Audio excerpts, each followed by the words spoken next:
Okay, what can you say about the two photographs of the same size of the same person. अब देखो ध्यान से, हाँ थोड़ा सा दिमाग को ट्विस्ट कर रहे हैं। What can you say about the two photographs, दो फोटोग्राफ्स हैं of the same size of the same person, है ना, एक ही साइज की हैं, एक ही व्यक्ति की हैं, at the age of 10 years and at the age of 40 years. एक दोनों सेम फोटोज़ हैं, सेम साइज़ की फ़ोटोज़ हैं, लेकिन जो उसके अंदर आदमी का चित्र है ना, एक 10 साल का है और एक 40 साल का है। जैसे मैं भी 40 की तो नहीं हुई, पर मैं जब 10 की थी और मान लो 20 की थी, तो क्या सेम टू सेम है? आप बताओ ये सिमिलर है कि नहीं है? फोटो की साइज सेम है, लेकिन क्या बोलते हैं, अंदर जो चित्र है क्या वो सिमिलर है? नहीं। ओके, आपने कहा नहीं है। चलो तो हाँ, now the question is there, ठीक है। Are these photographs similar? ठीक, these photographs are of the same size, same size की तो है, but certainly they are not of the same shape.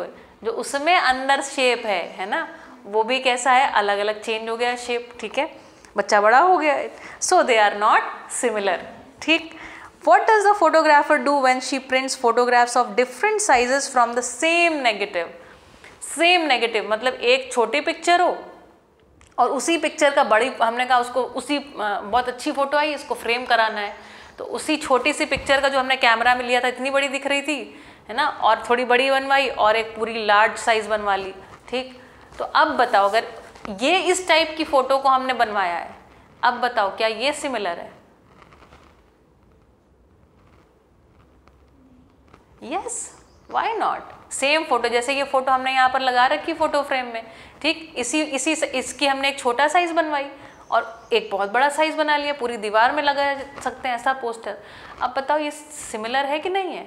Of course similar है। अगर इसकी डायमेंशंस जो हैं उसी रेशियो में बढ़ रही हैं, है ना, ये लंबी ऐसे, जैसे लंबी फोटो अगर लंबी की जगह ऐसी ना करा दी या बैकग्राउंड नहीं चेंज कर दिया या इसके अंदर का कुछ भी नहीं बदल रहे हैं, तो अब आकार कैसे हैं, सेम प्रोपोर्शन में बढ़ रहे हैं कि नहीं बढ़ रहे हैं?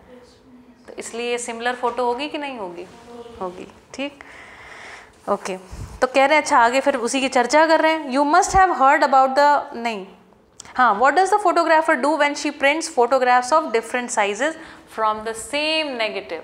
सेम नेगेटिव मतलब आपको शायद पता नहीं होगा, पहले के ज़माने में रोल्स चलते थे कैमरा के और धुलवा के फ़ोटो आती थी, ठीक है, अब तो सीधा मोबाइल से अपन फ़ोटो खींचते हैं, तो उसमें अलग अलग साइज़ हमसे पूछता था, जो जिसके पास हम धुलवाने डालते तो पूछता था किस साइज़ में चाहिए फ़ोटो, तो हम उसको बताते थे भाई 45 सेंटीमीटर, कितने सेंटीमीटर की चाहिए। अब तो मैं खुद भी भूल गई हूँ कितने सेंटीमीटर की हम बनवाते थे, ठीक है, लेकिन कुछ कुछ सेंटीमीटर के हिसाब से बनती थी, ठीक है। अब तो ऐसा होता नहीं, अब तो सीधा, अगर अब तो प्रिंट ही नहीं कराते, बहुत कम फ़ोटोज़ प्रिंट होती हैं, ठीक है। चलो, you must have heard about the stamp size. आपने सुना है स्टैम्प लगाते हैं, है ना, स्टैम्प लगाएं, कभी यूज़ किए हैं स्टैम्प्स? कहाँ यूज़ किए हैं? पापा घर में लेके आए थे एक बार, तो मैंने घर में। ओके, अब हम वो भी अनफॉर्चुनेटली वो भी यूज़ नहीं करते हैं।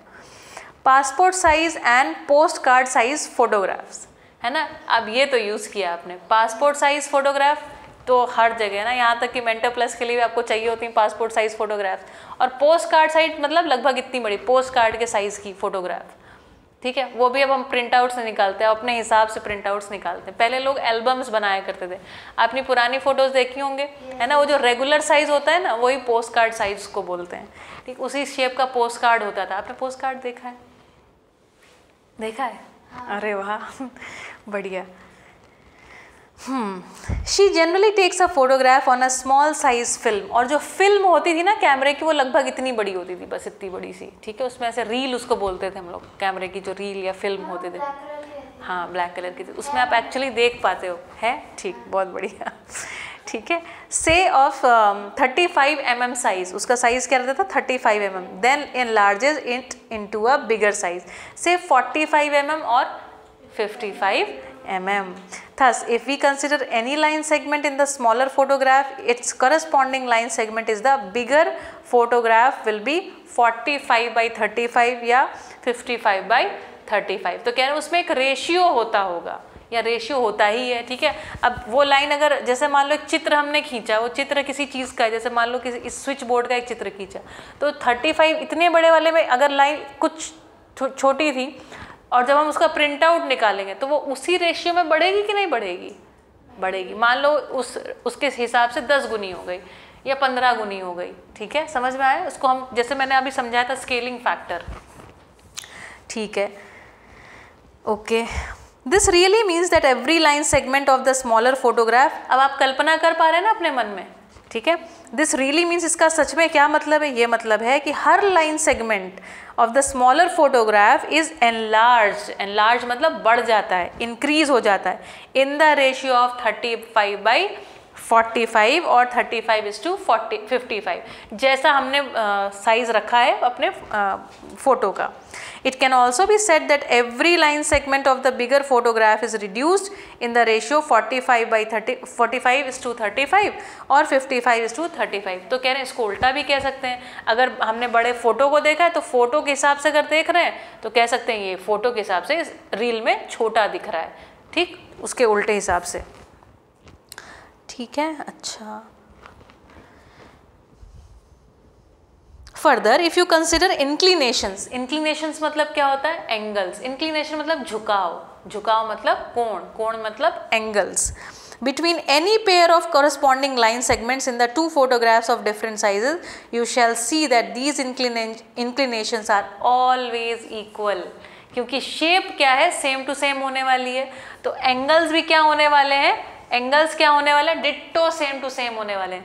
लेकिन बस क्या बदल जाएगा? अगर हमारी रील में छोटी सी फोटोग्राफ है तो फोटोग्राफ में जो आई है वो पिक्चर वो उसी स्केल में, किसी स्केल में बड़ी हो रही है, ठीक है। चलो, दिस इज द एसेंस, ये एसेंस मतलब ये मूल बात है। This is the essence of similarity of two figures, ठीक है, and in particular of to polygons. Poly मतलब मैनी, गॉन्स मतलब साइड, मैनी साइड्स है ना, जैसे कि हमने स्क्वायर के केस में बात करें, रेक्टेंगल के, ये सब पॉलीगन्स हैं कि नहीं है, ठीक है। सो वी से दैट, अब कह रहे हैं आगे इस बात को याद रखिएगा। देखिए जो इटैलिक्स में लिखा है ना, यही मूल रूप से नोट्स हैं। इटैलिक्स में लिखने का मतलब भाई इस पे ध्यान दो, ये हम कुछ अलग बात, इंपॉर्टेंट बात कह रहे हैं। Two polygons of the same number of sides are similar, दो पॉलीगन्स जिनमें क्या हो? सेम नंबर ऑफ साइड्स हो, दे आर सिमिलर। कब? उसके लिए दो बातें होनी चाहिए। कौन सी? पहली बात, their corresponding angles are equal. Corresponding angles, अगर ये वाले, इसके करस्पॉन्डिंग कौन सा एंगल है? ये वाला, इसके वाले ये, ठीक है। और करस्पॉन्डिंग साइड, समझ में आया, ठीक है, उससे संबंधित जो आपको लग रहा है, ठीक है। करस्पॉन्डिंग साइड क्या है? And corresponding sides are in the same ratio और प्रपोर्शन, ठीक है, सेम रेशियो और प्रपोर्शन। जैसे अगर ये यहाँ पे 2 सेंटीमीटर तो यहाँ पर 10 सेंटीमीटर, तो 5 गुना बढ़ गई। इन दोनों का रेशियो कितना हो गया? 10/2 मतलब 5। वो क्या है? Scaling factor. पकड़ में आया? ठीक। Note that the same ratio of the corresponding sides is referred to as the scale factor. Scale मतलब किस तरीके से उसको बड़ा किया गया, स्केल फैक्टर। और द रिप्रेजेंटेटिव फ्रैक्शन, क्या? Representative fraction. जैसे मैंने यहाँ 2 और 10 बोला तो स्केल फैक्टर क्या हो गया? 5 है ना। 10/2 क्या निकल गया है? 5। तो 5 क्या है? स्केल फैक्टर है, ठीक है। तो स्केल फैक्टर क्यों बोल रहे हैं? जैसे ये 2 है, ये 10 है ना, तो ये हमने निकाल लिया 5 गुना है, तो हर एक क्या हो गई? 5 गुना, तब ये सिमिलर हुआ, ठीक है। इसका दूसरा नाम बताया रिप्रेजेंटेटिव फ्रैक्शन। ये याद रखिएगा, पूछा जा सकता है for the polygons. You must have heard that world maps, that is global maps and blueprints of the construction of a building are prepared using a suitable scale factor and observing certain conventions. Same बात कह दी यहाँ पर। क्या बात कह दी? तुमने सुना होगा जो वर्ल्ड मैप होता है, जैसे इंडिया का मैप है तो क्या इतना ही बड़ा इंडिया है जितना मैप में दिखता है? इतना नहीं, there is some scaling factor, ठीक है। चलो, इसी तरीके से कंस्ट्रक्शन ऑफ अ बिल्डिंग के लिए जैसे मैंने बताया घर का नक्शा इतना होता है, तो क्या घर भी तो नहीं बड़ा है? नहीं, there is some scaling factor. In order to understand similarity of figures more clearly, let us perform the following activity. Wow! So there is an activity here. ठीक है, अब आप इसको कल्पना कीजिएगा, आप कल्पना कर पाएंगे क्योंकि लाइट पढ़ी है आपने मुझसे, तो आप इसको समझ पाएंगे। Let us see. ये थोड़ा कठिन लगता है, भारी लगता है, इसलिए मैं चाहती हूँ आप जरूर पढ़ें, ठीक। Activity 1. Place a light bulb at a point O on the ceiling. एक छत पे आप सोचिए कि हमने लाइट बल्ब लगा दिया है, ठीक है, और directly below it a table in your classroom. तो तुम कह रहे तुम्हारे क्लासरूम में कल्पना करो यहाँ पर एक मेज रखी है, ऊपर से हमने क्या कर दिया है, बल्ब लटका दिया है। Let us cut a polygon से अ क्वाड्रिलेटरल ABCD। कह रहे एक ABCD नाम का एक पॉलीगन बना लो, कोई क्वाड्रिलेटरल बना लो, क्वाड्रिलेटरल बनाओ, स्क्वायर या ऐसा कुछ नहीं, चिंता नहीं करने की ज़रूरत है। From a plain cardboard, cardboard में से एक बना लो भाई, कह रहे हैं, ठीक है, खोखला है ये, ध्यान दीजिएगा। अच्छा अब क्या कह रहे हैं, and place this cardboard parallel to the ground between the lighted bulb and the table. तो कह रहे हैं टेबल अगर यहाँ पर रखी है तो उस बल्ब के और इसके बीच में कहीं ऊपर ऐसे उठा के पकड़ लो। देखो ये टीचर और बच्चे जरा दोनों पकड़ के खड़े हुए हैं, ठीक है। तो कह रहे हैं ऊपर उठा के इसको देखो। अब देखो क्या होने वाला है, बताओ, खुद ही कल्पना करो क्या होने वाला होगा। परछाई बनेगी, बस बस बस यही होने वाला है, ठीक है। तो कह रहे हैं कि then a shadow of ABCD is cast on the table. Cast मतलब पड़ जाती है, बन जाती है, ठीक है। ABCD की क्या होने वाली, परछाई पड़ेगी। तो परछाई पड़ेगी तो फिर क्या होगा,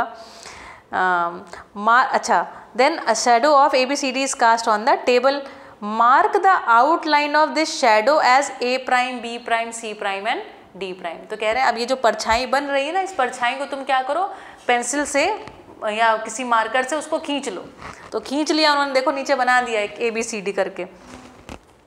note that the quadrilateral A prime B prime C prime D prime is an enlargement और मैग्निफिकेशन। एनलार्ज हो गया, बड़ा हो गया, मैग्नीफाई हो गया है। This is because of the property of light that light propagates in straight line. देखो ध्यान से देखो, 4 लाइंस आ रही ना, एक A पॉइंट से गुजर रही है, एक B से गुजर रही है, एक C से और एक D से।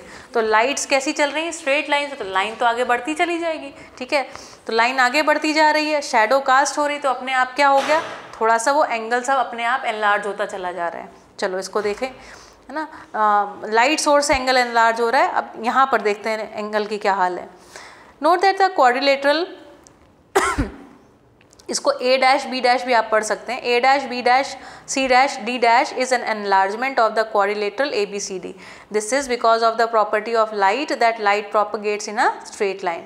You may also note that A prime lies on रे OA। अब जरा ध्यान से देखो, O कहाँ है, ऊपर बल्ब के पास, A कहाँ पर है, मिला, ठीक, देख रहे हैं, OA A प्राइम, तीनों एक ही लाइन पे पढ़ रहे हैं। इसी प्रकार से OB B प्राइम को देखिए, OC C प्राइम को देखिए, OD D प्राइम को देखिए, ठीक है। ये देखना भर, देख के समझना भर अपने आप में बहुत महत्वपूर्ण है, क्योंकि ऐसे चित्र देखते ना डर लगने लग जाता है, क्या किया इसमें, है ना, होता है ना।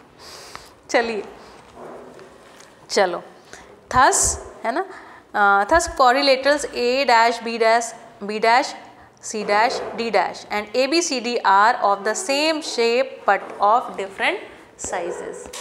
तो अभी इसको हम क्या कह सकते हैं, सिमिलर क्वाड्रिलेटरल, ठीक। So quadrilateral A prime B prime C prime D prime is similar to quadrilateral ABCD। We can also say that quadrilateral ABCD is similar to the quadrilateral A prime B prime C prime and D prime. और देखो आगे पढ़ते हैं, here you can also note that vertex A prime, अभी ध्यान दीजिएगा, vertex A prime, है ना, करस्पॉन्ड्स टू, क्या, करस्पॉन्ड्स टू, जैसे हमने इसको A B और C कहा, इसको P Q और R कहा। तो देखते जाइएगा अपने उस डायग्राम में भी और यहाँ पर भी देखते जाइएगा। तो कह रहे हैं here you can also note that vertex A prime corresponds to vertex A। जो वर्टेक्स A पहले वाले में रिप्रेजेंट करता है वही उसको कौन रिप्रेजेंट करता है दूसरे वाले में, A प्राइम। B जिस बिंदु को रिप्रेजेंट करता है उसको रिप्रेजेंट करने कौन आया, B प्राइम। C के करस्पॉन्डिंग C प्राइम और D के करस्पॉन्डिंग D प्राइम। ये बात पकड़ में आती है, ठीक। तो कह रहे हैं इसको कैसे लिखा जाता है, corresponds to C prime corresponds to C, ऐसे लिखा जाता है, ठीक। इसके केस में लिखते हैं, ट्रायंगल्स के केस में, चलो लिखें। तो A corresponds to which point, P, B corresponds to Q और C करस्पॉन्ड्स टू, कोई इसमें डाउट, कोई प्रॉब्लम, समझ में आ गया, करस्पॉन्डिंग पॉइंट्स, ठीक। और एंगल के हिसाब से देखें तो angle A is equal to angle P, इसका नाम भी करस्पॉन्डिंग एंगल है, ठीक है। Angle B is equal to angle Q, angle C is equal to angle R, ठीक। इसमें कोई दिक्कत नहीं है, ठीक, और ध्यान से देखो AC अपॉन PR, ठीक है, AC अगर 2 सेंटीमीटर थी, PR 10 थी, ठीक है, सेम, चूंकि ये सिमिलर है, ठीक है, तो देखो AB अपॉन PQ ये होगा कि नहीं? अगर मान लो चूंकि ये इक्विलेटरल है तो ये 2, ये भी 10 हो जाएगी, तो ये भी 2 10 का रेशियो। और बोलो और क्या लिखे यहाँ पर, होगा कि नहीं होगा? ये क्या है? स्केलिंग फैक्टर है कि नहीं? बात पकड़ में आ गई, ठीक है। और ये हमेशा हमेशा क्या होने वाला है? बराबर होने वाला है। देखिए इसके सेकंड पॉइंट में ऐसे ही लिखा हुआ है, A B upon A prime B prime क्या होगा? दैट इज इक्वल टू सभी, ये बेसिकली क्या लिखे हूँ मैं, दोनों साइड्स को जब हमने जो करस्पॉन्डिंग साइड्स है उनको अपॉन करके लिख दिया, इसका मतलब क्या लिख दिया? स्केल फैक्टर, रेशियो लिख दिया, किस रेशियो में बड़ा छोटा हो रहा है लिख दिया। फिर देखो इटैलिक्स में लिखा है, मतलब यहाँ ध्यान देने की बात है, दिस अगेन एम्फसाइजेस, एम्फसाइज मतलब इस पे जोर दिया जाता है, that 2 polygons of the same number of sides are similar if number 1 if all the corresponding angles are equal, number 2 all the corresponding sides are in the same ratio, not same in size, in the same ratio और proportion, ठीक। इसके आगे उन्होंने कहा चलो अब देख लेते हैं, from the above you can easily say that quadrilaterals ABCD and PQRS are similar। चलो तो सिमिलर देखने के लिए हमें क्या देखना है? सारे करस्पॉन्डिंग एंगल्स क्या हो? सेम टू सेम हो, ठीक है, एग्जैक्ट सेम। देखो 85 70 100 105 दिख गए, सब सेम टू सेम है।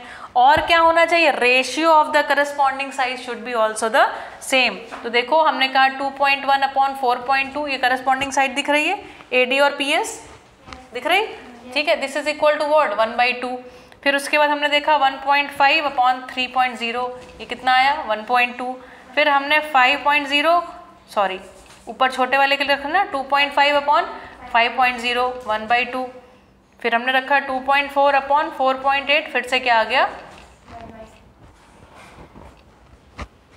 सो can we say that they are similar triangles और नॉट? यस। तो हमें 2 चीज़ें चेक करनी है। क्या चेक करना है? हमें स्केल फैक्टर चेक करना है या रिप्रेजेंटेटिव फ्रैक्शन चेक करना है, ठीक। और हमें क्या चेक करना है? उनके इंटरनल जो भी एंगल्स हैं वो सब के सब बराबर। बढ़िया। रिमार्क यहाँ पे कह रहे हैं, भाई देखो कुछ और कह रहे हैं, you can verify that if one polygon is similar to another polygon and this second polygon is similar to a third polygon. तो कह रहे हैं ऐसा है, इसमें हम देख सकते हैं, क्या देख सकते हैं कि सिमिलैरिटी को चेक करने में देखने जा रहे हैं कि अगर एक पॉलीगन दूसरे के सिमिलर है, एक पॉलीगन दूसरे के सिमिलर है, ठीक है, और दूसरा पॉलीगन जो है वो तीसरे के सिमिलर, ये थोड़ा अच्छा नहीं बन रहा है, यहाँ पे बनाते हैं थोड़ा अच्छा, ठीक है, थोड़ा बड़ा बनाना चाहती हूँ एक्चुअली मैं, ऐसा है ना। और दूसरा वाला क्या है? तीसरे के सिमिलर है, मतलब ये दोनों सिमिलर है ना, और फिर ये दोनों भी सिमिलर है। तो क्या तुम कॉमन सेंस लगा के बताओ, तो क्या ये दोनों सिमिलर होंगे कि नहीं होंगे? ठीक, यही थ्योरम है, ठीक है। अब ये सारे क्योंकि इसके एंगल क्या थे? 60 60 60, इसके भी कितने होंगे? और ये भी किसी स्केलिंग फैक्टर से छोटा बड़ा हुआ होगा, ठीक। तो क्या फिर इसमें भी सेम कुछ और स्केलिंग फैक्टर नहीं हो सकता है जो कि सब में सेम रहेगा? हो सकता है। जैसे ये 2 था, यहाँ 10 हुआ, यहाँ पता चला 20 हो गया, तो सब 20 हो गया। अब ये दोनों सिमिलर होंगे कि नहीं होंगे? ठीक। निकालने के लिए हमारा तरीका सिंपल है, हमको 2 चीज़ें चेक करनी है। पहले तो सारे एंगल्स चेक कर लिए सेम है कि नहीं है, corresponding angle same to same है कि नहीं है, और उसके बाद हमें क्या चेक करना है? करस्पॉन्डिंग जो साइड्स हैं उनका रेशियो क्या है? सेम है सभी के लिए। Okay, you may note that in 2 quadrilateral a square and a rectangle of figure 6.6, यहाँ पे देखो करस्पॉन्डिंग एंगल्स आर इक्वल। देखो एंगल्स तो कह रहे हैं बराबर है सब में 90 90 90, but their corresponding sides are not in the same ratio, इसलिए ये क्या है? इसलिए ये सिमिलर नहीं है। देखो हमने जैसे AD के करस्पॉन्डिंग क्या है? PS, तो 3/3 क्या कितना आया? 1 आ गया। फिर AB के करस्पॉन्डिंग साइड क्या है? PQ बोलो, AB के करस्पॉन्डिंग साइड कौन सी है अनामिका? PQ। बात पकड़ में आ रही ना? ए बी के करस्पॉन्डिंग साइड पी क्यू, तो 3/3.5 is it equal to 3/3? No, बात खत्म, किस्सा खत्म, एक भी आउट हो गया मतलब ये सिमिलर नहीं हो पाएगा। So the two quadrilaterals are not similar. Similarly, you may note that in the two quadrilaterals a square and a rhombus, figure 6.7 पीछे दिया हुआ है, corresponding sides are in the same ratio, पीछे देखिए है ना, जो corresponding sides हैं उनके रेशियो तो बराबर हैं यहाँ पर, जैसे 2.1 का सब में डबल हो गया, चारों साइड में डबल कर दिया, लेकिन अब क्या है, एंगल का प्रॉब्लम फंस गया, सारे angles corresponding angles same to same है क्या, 90 डिग्री हैं क्या, तो 90 डिग्री नहीं है, तो इसका मतलब ये भी सिमिलर नहीं है। ठीक, thus either of the above two conditions, 1 or 2 of similarity of two polygons is not sufficient for them to be similar। ठीक है, दोनों बिल्कुल पूरी होनी चाहिए तभी हम कहेंगे कि ये सिमिलर है, अगर एक भी कंडीशन गड़बड़ हो गई मतलब वो सिमिलर नहीं है। ठीक, that's it from my side. चलो अब एक्सरसाइज 6.1 कर लेते हैं, चलो। Fill in the blanks using the correct word given in brackets. All circles are congruent or similar? सोच के बोलो, similar, yes, very good. All squares are, दुनिया के जितने squares हैं वो क्या हैं, सब similar हैं कि congruent?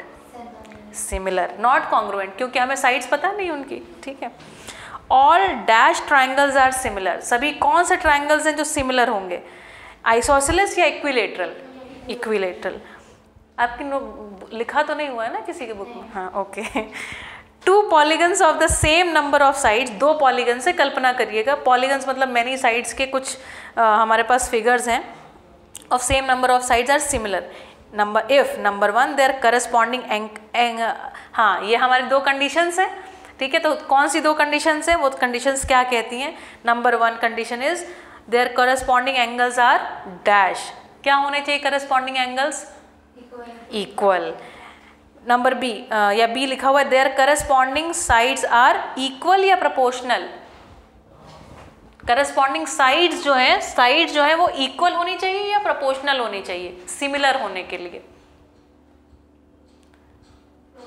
इक्वल मतलब सेम टू सेम, प्रोपोर्शनल मतलब उनका रेशियो सेम हो हर एक साइड में। बोलो प्रोपोर्शनल, इक्वल की जरूरत नहीं, इक्वल हो जाएंगे तो फिर क्या हो जाएगा, वो कॉन्ग्रुएंट हो जाएगा। ठीक, सिमिलैरिटी की कंडीशन क्या है, प्रोपोर्शनल होनी चाहिए, एंगल्स क्या होने चाहिए, इक्वल होने चाहिए। ठीक, फिर कह रहे हैं give 2 different examples of pair of similar figures, बना लेना अपने आप से। ठीक है, नॉन सिमिलर फिगर्स खत्म। Okay, question number 3, state whether the following quadrilaterals are similar और नॉट। बताओ भाई ये जो दोनों फिगर्स हैं ये सिमिलर हैं कि नहीं है? तो उन्होंने कहा ठीक है बताएंगे, अब तुमने तो देख के बता दिया कि नहीं है, लेकिन ऐसे आपको बताना पड़ेगा why are they not similar. ठीक है, तो हमारे पास सिमिलैरिटी की कंडीशन क्या है कि जो साइड्स हैं वो क्या हो, प्रोपोर्शनेट हो। ठीक है, छोटा बड़ा एक किसी प्रोपोर्शनल में हो रहा हो, और एंगल्स क्या हो, अंदर सारे एंगल्स इक्वल हो। ठीक है, तो वो आप उसको प्रूव कर दीजिएगा। इसी के साथ एक्सरसाइज 6.1 डन। अब ये बताइए, अब आपको ट्रायंगल कठिन लग रहा है? बढ़िया, ठीक, बंद कर दीजिए।